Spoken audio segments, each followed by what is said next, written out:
Welcome to the Ball Boys AFL Fantasy Podcast. Today we are continuing our Defender mini-series. We're going to talk about the value defenders today. Last episode we talked about the premium defenders. Basically decided that all of them suck. So today we're going cheaper and we're going to try and find some diamonds in the rough. Let's go! Hodges done it from nowhere. Busted the goal from inside the 30. Sheed from the boundary. Dusty.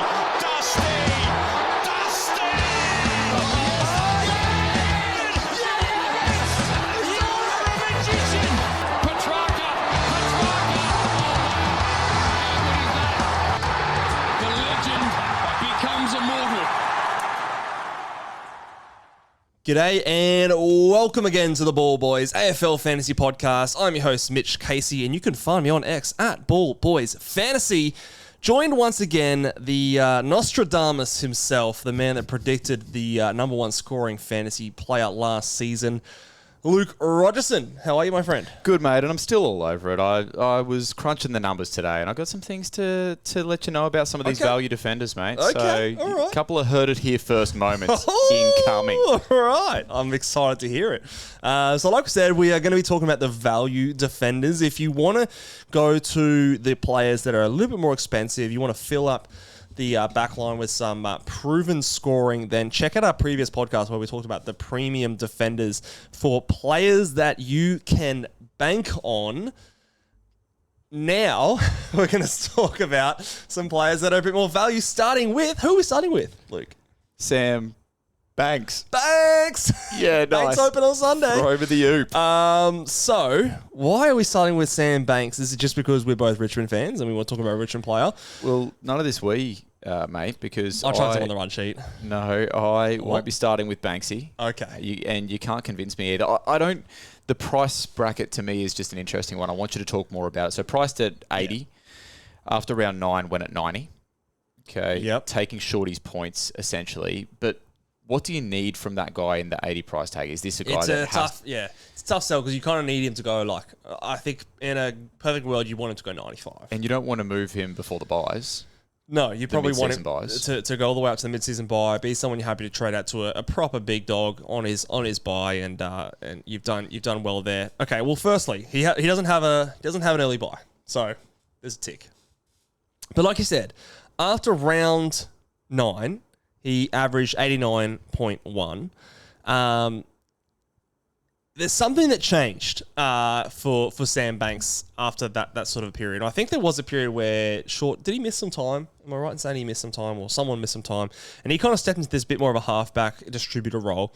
And from that point, just looked like a much better player.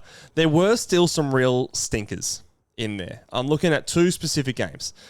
Round 15, Western Bulldogs, he scored a 54. And round 23, the second last game, he scored a 56 against North Melbourne.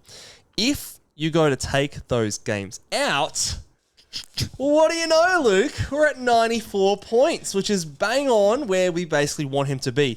You can't take stinkers out. You can take stinkers out in the preseason. None of us are wrong yet. Players are capable of stinkers, and I think he is. He plays for Richmond, mate. He does. Everyone but do you know what's good about Richmond? Who'd they play in those stinkers? Who'd they play? Bulldogs and North Melbourne. I think North Melbourne are a hard matchup for halfbacks. Actually. They are, because it's actually a game that I can't remember. We might have even lost that one, to be fair.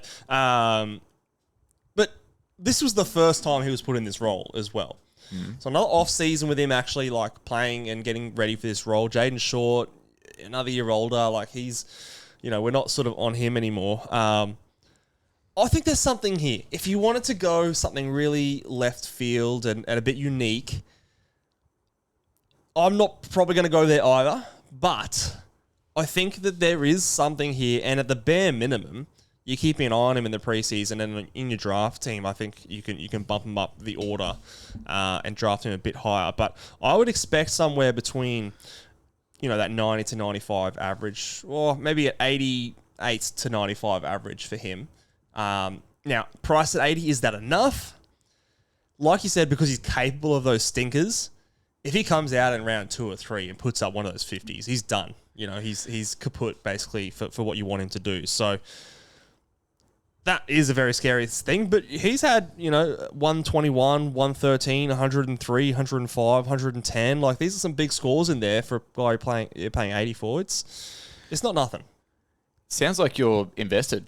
I'm not, but I wanted to start with someone a little bit more interesting than the guys we're going to talk about in a second that we're all going to say, let's lock them in because we must have them. Okay, so Colby is the next guy that we're going to talk about. And given that we all probably think, and we'll talk about the case for it in a second, that we're probably going to start Colby Mckercher, I don't think there's room for two of those guys that are priced at that position where you need them to, like you said, be 95s and guys that you hold to the mid-season buy. And if I have to pick between Banks and Mckercher, even if everyone's going there, I think I'm going to go and play the vanilla straight back, because Colby, when he moved to halfback at the end of last year, was just awesome. I thought he was one of the Roos' best players in the back half of the year. And he was an awesome trade-in as well. It was more out of necessity for me, but he was. And he is a natural ball getter. Mm-hmm. I did see some things about him doing a little bit of training in the midfield. Yes. Which, as long as it's not wing or half forward. I mean, inside mid would be okay. Because we don't really have data on that from last year. Junior numbers are electric. We're good, yes. But I think I still prefer halfback. Yeah, I mean, he's had one game in his early career where he had 54% CBAs and he scored a 50. And that was in his rookie season. Obviously, especially someone who's a bit more slight of build, I don't think we expect him to thrive in that role in his first year. But I don't think we should panic. I don't think we should panic about him spending some time in the midfield. I think in the preseason, it's only natural that a player like him is going to at least be training in the midfield in fucking January, because I do still think that he probably sees himself, and they do probably see him long-term being a midfielder. But just because he's training there now this preseason doesn't mean that he's going to be playing there this season as well. North Melbourne do this shit all the time. And they're not afraid to make changes, as we saw halfway through last year during the season. I still would be surprised if he is taken out of that halfback role, which he looked the best last year. Like we said, Sheasel, he plays that role, that half-forward midfield, way better than Mckercher does. Yeah. Sheasel is still probably a better player of halfback, but the difference is far closer. So if you're just, using your talents to the best of your ability, that's how you're going to line it up. No, I completely agree. The one thing I do want to put on the radar is that when he was electric at the end of the last year, there were a couple of games where he copped a little bit more attention. And I'm not saying heavy attention, but like I said, he was so bouncy off halfback that teams actually had to. Was it the final game of the year where he scored 64? Was it that kind of a game, or there was a Sydney game where it was a Sydney game actually. He scored 74, but I think he might have saved that late. He might have had a big second half, and they moved the tag off him. Yeah, was it James Jordan just going and introducing himself perhaps? But it was something like that. He looked good. He was one of my favourite watches for that back half of the season. Yes, average 94.6, so essentially that 95 average, and he is actually priced a little bit cheaper than a Banks at 78.5. So to me, if he can just do what he did, that would be enough to be a good pick. I'm excited. I'm excited to talk about this next bloke. Okay. I don't normally come early, but on this guy... You sure? I'm like... Are you sure about that? You've been peeking through the windows, mate. You sick puppy. I've been talking to Brooke. The iceberg. Yes. The iceberg. Your man. Just a year too eearly. It's Tristan Sherry all over again. What was I doing? I don't know, mate. But I was on him before he carved off the glacier. Yeah. and now he's popped his little iceberg head up, and I reckon he's primed. He is primed. Well, to be fair, he had his career high year last year. You picked out his career best year. So yeah, well, that's not bad. It's by 5 points, but it was up and down. It was very up and down. And even when he started getting going, there was still ups and downs. However, it's all about role for him. Because when he got that role, the inside mid CBA role, there was some big scores in there. I'm talking 120s, 112s, a couple other hundreds in there. And if I remember correctly, he was playing more of like a defensive kind of a role. Am I right? If memory serves. When he went in there a couple of times. Yeah.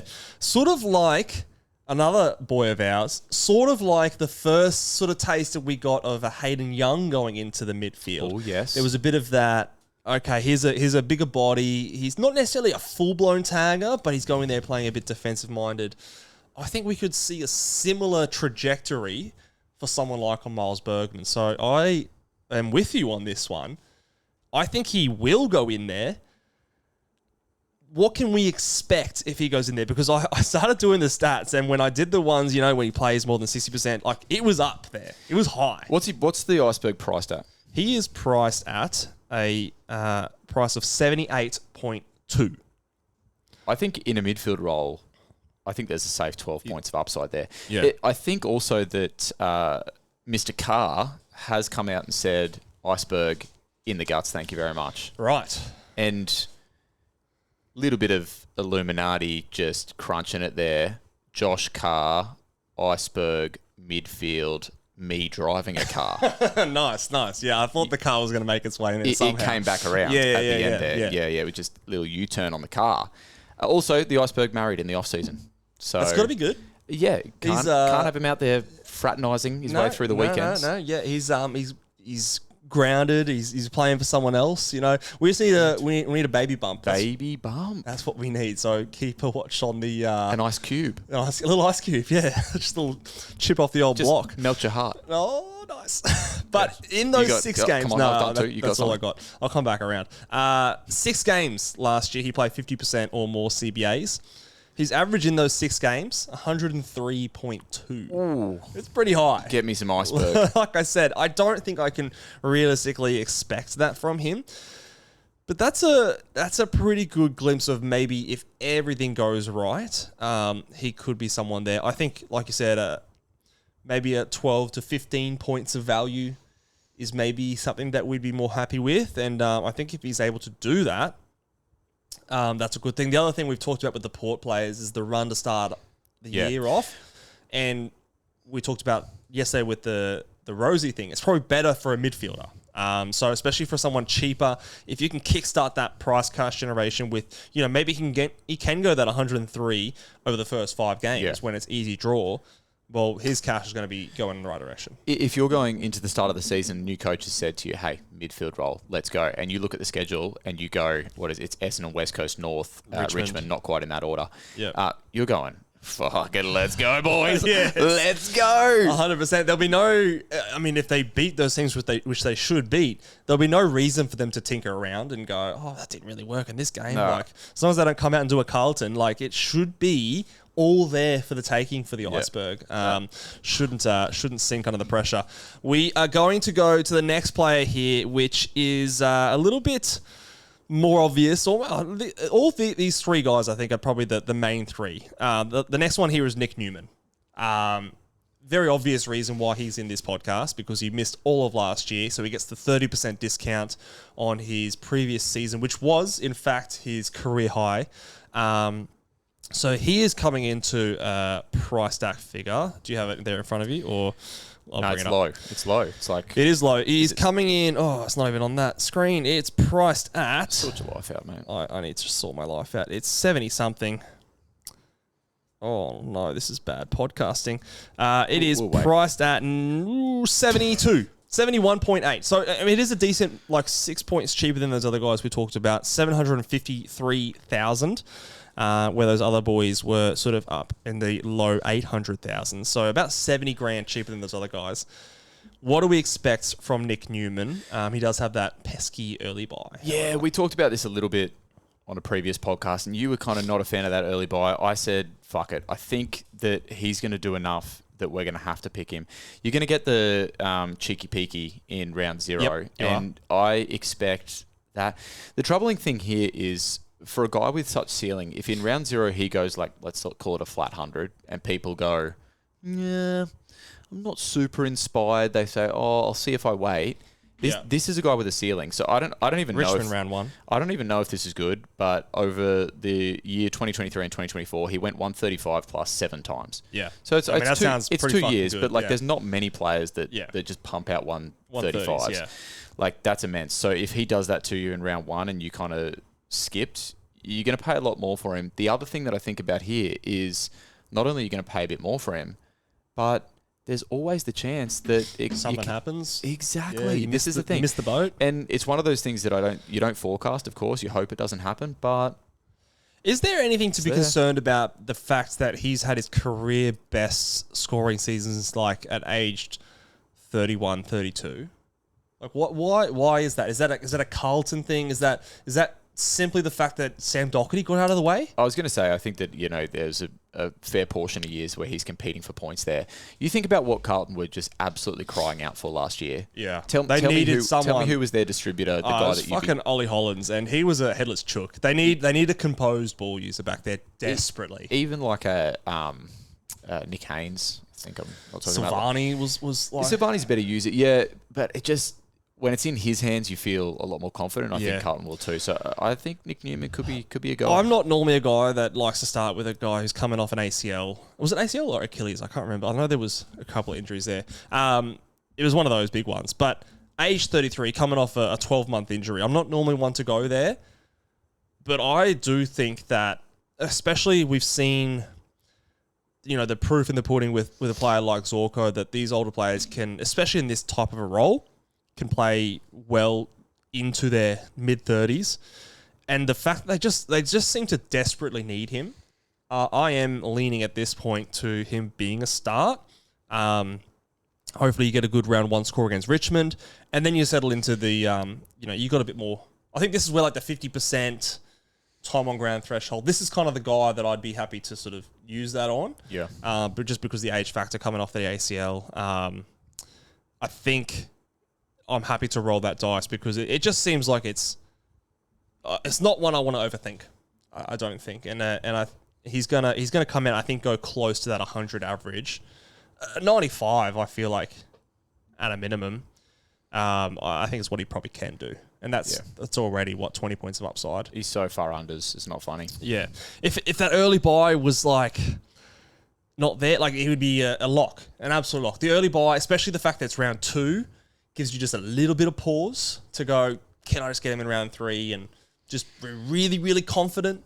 I think whether or not you start him will depend on the other options and if you can fill your team with some other players that you're more confident in or the structure of the team, whether Miles Bergman is ticking the boxes, whether we've got the rookies in the defence that we want to keep in the defensive line, we go deeper in the midfield. Yeah. That's going to be, I think, the discussion. But I think if anyone started Nick Newman, I wouldn't bat an eye. I think it's probably a pretty good, solid starting pick. So there's 3 players right there. Colby, Miles Bergman, Nick Newman, that we're all pretty happy with.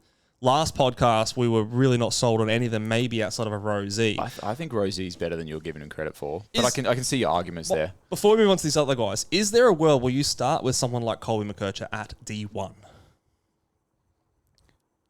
So you go Colby D1, Bergman D2, Nick Newman D3. There's always a world where you do anything right, isn't there? Because and especially given that round 0 is going to be crazy this year, even crazier than it was last year. We're going to be a lot of games. We're going to do all this shit talking, and then in a week we're going to have all this crazy stuff fly at us, and we're going to have to make some decisions on the fly. So we're not going to eliminate that possibility. I think it's unlikely, but I think it's about a 50-50 for me right at this stage because it's basically if I want to start Rosie.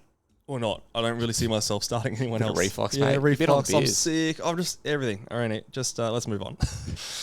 Well, we're not moving on to guys that I'm particularly happy to talk about, but you've snuck... you put him on the list today. No, incorrect. You snuck in the Essendon boys here. Who are we talking? Oh, we're going this guy. I got ahead of myself. You got ahead of yourself. I did sneak this guy on the list because I think it would be remiss of us not to talk about. It was an oversight on my point of view. Dan Houston needs to be talked about because it's inexplicable. It's inexplicable, and this is probably one of the most confusing drop-offs I've seen in a long time.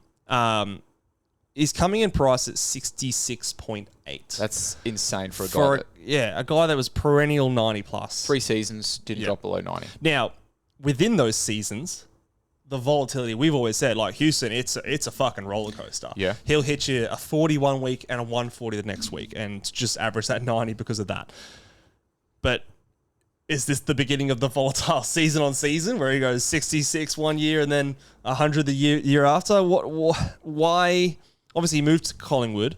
Yeah. But Collingwood, as a team scoring point of view, weren't that bad. They're actually better than they were the year before. Yeah, and I want to actually compare them to Port Adelaide as well and see where they were in relation to... They were ahead of Port Adelaide when it came to fantasy scoring, so I don't think you can really just point and say, Collingwood, bad scoring team, he's gone there, he's going to suck. Why did he suck so much? I think there are differences in the game style. Like the scoring obviously happens across all the players, across all the positions. So I haven't done my homework here, but I think they do play different game styles. And the other thing, you're going from a team, or you're going to a team, I'm going to call Collingwood a team that it's just every player does their role, and we're very much about the team success. Yeah. That's not to diminish Port Adelaide in any way, but it to me, I reckon there's teams around the league where if they traded in a Dan Houston type player and that he started playing like that, they would be moving heaven and earth to try and get him back to having the ball. And I think he was happy to accept, and Collingwood were happy to accept that we're winning, you're a part of it, and we just move on. Does that change this year? Because they're an old team. I agree. I don't think it changed. I think they're still going to have that mentality. What I want to know is, where is Josh Dacos playing? Okay, so this was going to be my next point. I think there's a world where these two are linked. If Josh Dacos moves into the midfield, are we back on Houston again? I think those points become his, don't they? This is a player, we talked about Nick Newman, I'm happy to launch into, cop that early buy round. Yeah. I'm not keen to do that with Houston because he also has that round 2 buy. I'm going to want to see round 0 and round 1 before I launch. And then if I start someone else with a buy or someone else is not firing and Houston is, then I'm happy to launch into it. But there's too much of a, I don't know why he sucks so much. Like it's not clear cut like Nick Newman, 30% discount, whatever, like that's easy. Houston, it's like, I don't know what it was, and I don't know if what it was is going to change. Yeah, no, I agree with that. And I've got written here that the fact that he is so cheap gives us maybe that luxury to get the 2 looks at him before you maybe pull the trigger going into a round 3. I think he has to be better. We with Nick Newman, you used him as the example. We know what role he's gonna play. Yeah. We know what he's gonna be when he comes in there. We're still not sure. So I think it's just a little bit of like a wait and see. Watch with Dan Houston. That was his worst scoring season of his career. Yeah. Even worse than the 2020 before you times it by 1.25. Yeah. Like that was like a huge anomaly. So did I say that right? I don't know. you fumbled your way through it. I got there. I thought you were talking about where Nemo lives. Just the enemy. So I think he has to be better. It's just a matter of how much better and is it going to be enough? And like on any normal Houston season, are the highs and lows going to be worth riding early in the season because he pops one of those poor scores, which even in a good year he's capable of doing. Yeah.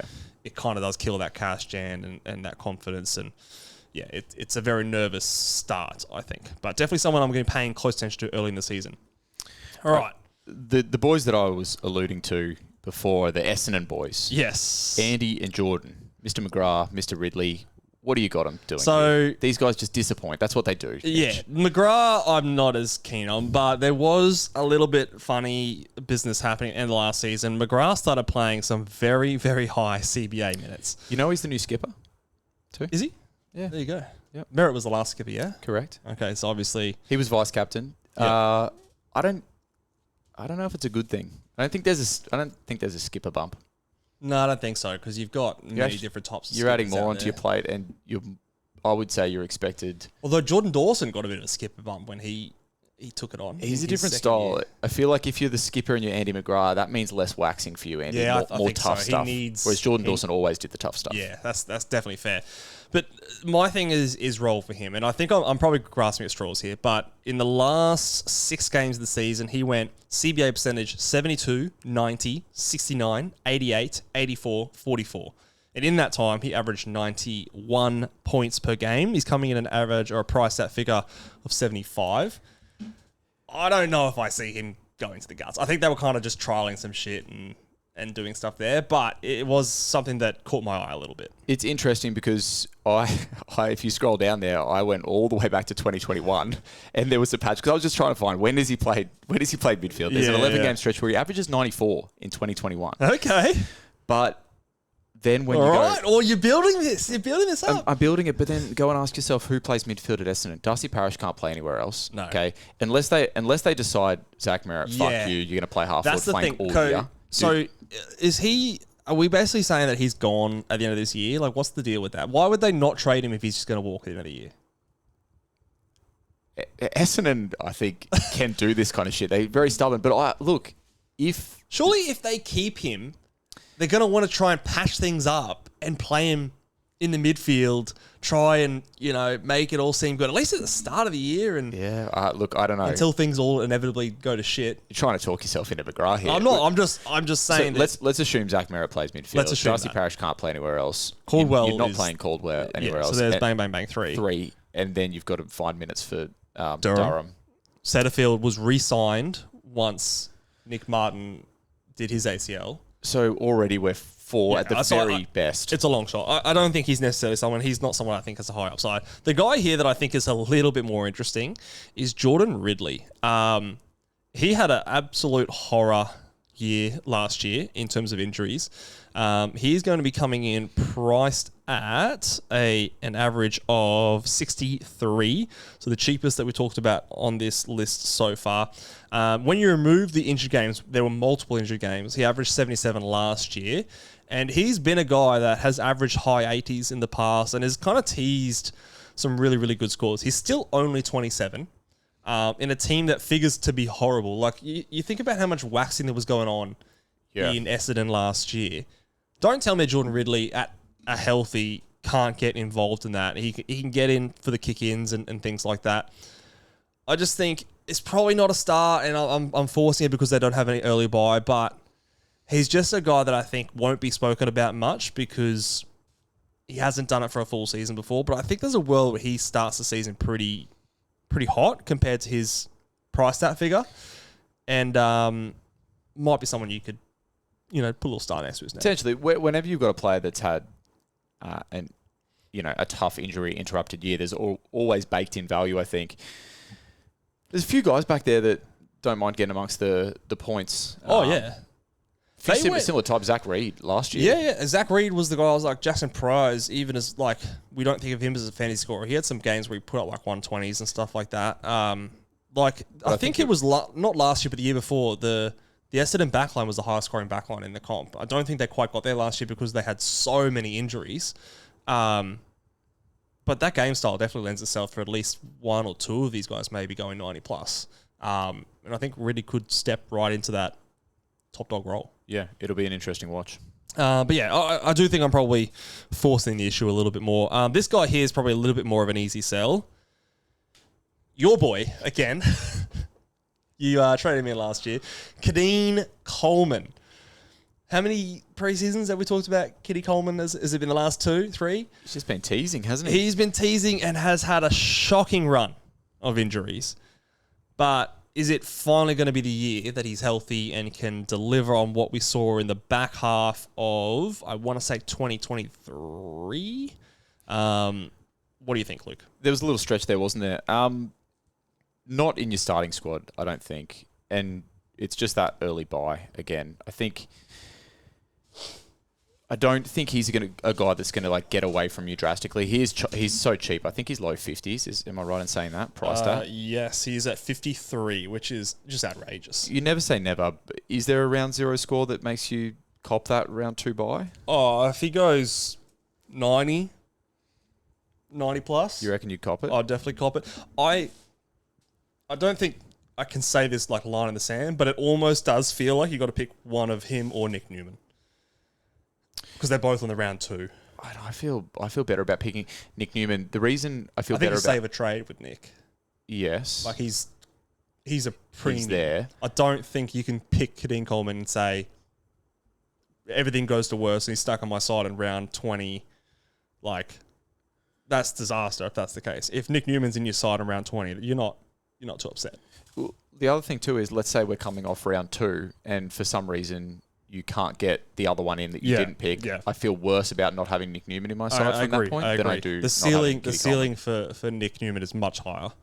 And if Coleman, let's say you miss Coleman off round 2 and he's averaging 90 or something, you got a couple of weeks. He's still going to present value. Obviously, he's going to have gone up a fair bit. Yes. I get that, but especially if his round 0 scores decent. Yeah. But if he continues to, can you start both? Like, is that because there's your 2 players on the bench already in round 2.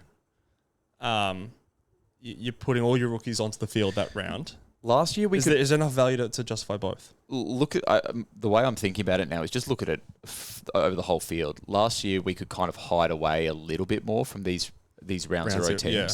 There's nowhere to hide this year. I feel like... Yeah, well, because we can't be also just limited to the defenders as well, because like we're going to have other players on our bench. So I mean, people are liking... Annabelle, also from Brisbane, is probably going to be a popular midfielder if he can crack into the game for the Brisbane Lions. Yeah. But outside of that, it's probably not too many. Sam Walsh, yeah. depending on what he does. But who's the rookie that did his ACL in the preseason last year? That from Carlton. Oh, Jagger Smith. Yeah, Jagger Smith. If he's there, he'll be a very popular pick as well. So you've probably got a couple of rookies there that you got to factor into the fact that they're probably going to miss as well.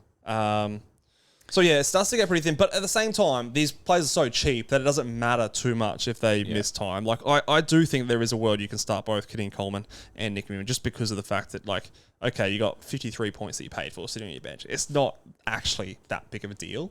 What do you... If he was more expensive, then yeah, it's a bigger deal. But I don't mind it this year. And I think we're going to have to do that. Like I said, I think a couple of podcasts ago, because there's so many teams on the bye, like... You can't run away from all these early season buy players because you're going to be left with nothing but duds to pick from. Kitty Coleman, Jasper Fletcher, Dane Zorko. Mm-hmm. What do the three of them average collectively? Collectively? They all play. I think you're probably going to get a high 80s average amongst all four. Where'd you get the fourth from? What did I say? Fletcher, Zorko. Kitty. Oh, between the three. Yeah, between the three. There's another one though. Who are you talking? Wilmot. He's there as well. Okay, I'm putting him in an echelon below scoring wise. Sure did he have mid-70s? I feel like he was 80 plus last year. Let me double check that. 80.6. Career best year. So I think... Yeah, I think Kitty probably comes in third. Like Zorko's still probably the top. Then Fletcher, then Kitty, then... Wilmot. Like I think he can get over 80 points, maybe. They're the highest scoring team in the comp. Wilmot, Fletcher, Zorko were there last year, and they averaged what they averaged. You throw Kitty Coleman in, and the fact that they want the ball in his hands, those three have got to. They've got to come down, and I think they will. I think they will come down. But I think if it was a different team, like this, if this was Freo, I'd be much more concerned. And if he wasn't priced at 53, like we don't need him to go 90 plus, I think, to be a decent pick. Like he can make enough cash going like 85, being 25 points unders. I think it's okay. Now there are some good rookie defenders this year, so maybe you just save yourself the headache and just go one of those rookie defenders, which are probably 30, 35 points of upside. There's definitely that argument to be had there as well. But I think the fact that he's missing an early game in the preseason, with the early season bye, is not as big a deal for me because he's priced at 50. So, still like Kitty because, he's just too damn cheap. All right, last guy we're going to talk about. You threw him in here. I threw some Bombers players in here. Who are we talking about last? Big Gus Clark. Gus Clark. Okay, I told you before the podcast, you're going to have to sell me on this one. So, I don't know. Start your elevator pitch. Just a little one I saw as I was poking around. He had a nice little 3-game stretch to finish the year. You know I'm big on sample sizes. Yeah. But what got me thinking was apparently this guy's a time trial beast, and we like guys that can run. We do. I don't know what we expect there to be. So you're looking at the last 3 games of the season. Is that what you're looking at? We expect there to be a lot of pill, perhaps across halfback for the Bombers. Hopefully, maybe he can mop up a little bit of it. He's priced at 63. So didn't he play more of a wing role? If he's playing wing and he's getting a bit of pill, he's probably getting back to get that pill. Yeah, he had 3 kick-ins across the season, 1 in 3 games. I just throw a little name out there. You take it or leave it. But price is 62. The thing is, if you throw enough mud at the wall, something will eventually stick. All right. All eyes on Angus Clark here, says Luke Rogerson. If he doesn't start in your starting team, you are a liar and a fraud, and you are deceiving the people. Oh, mate, you got big drapes there, so I'll start Clarkie if you start drapes. Okay, we're on. Big, I was going to say Bombers fans, but drapes is now the Anyone else, lines. mate? Surely we've missed some. The people will be able to tell us. The people will be able to tell us. We obviously are not going to go into the rookies just yet. We'll cover that in a separate podcast. So obviously there are a lot of rookie price players, sort of that $350K or cheaper, which will be covered at another date. So stay tuned for later in the preseason when we do that. Coming up soon, we should have a top 10 or a top 12 players in a fantasy draft coming up. That was one that we liked to do last year. I did it solo. I don't know if I'll be able to get you on board this year. No, not a draft guy, mate. Not a draft guy. But then next week we will be starting off our midfielders pre-season. And I think there are a few more names. I think the midfielders where we're going to bat a little bit deeper this season from what my early research suggests. But that'll be an exciting one. Make sure you guys are subscribed. We're getting closer back to that 4,000 subscribers, Luke. So hopefully we can get us over there before the next week. Make sure you like this video with a big thumbs up, subscribe, and we'll catch you guys on the next one. Bye.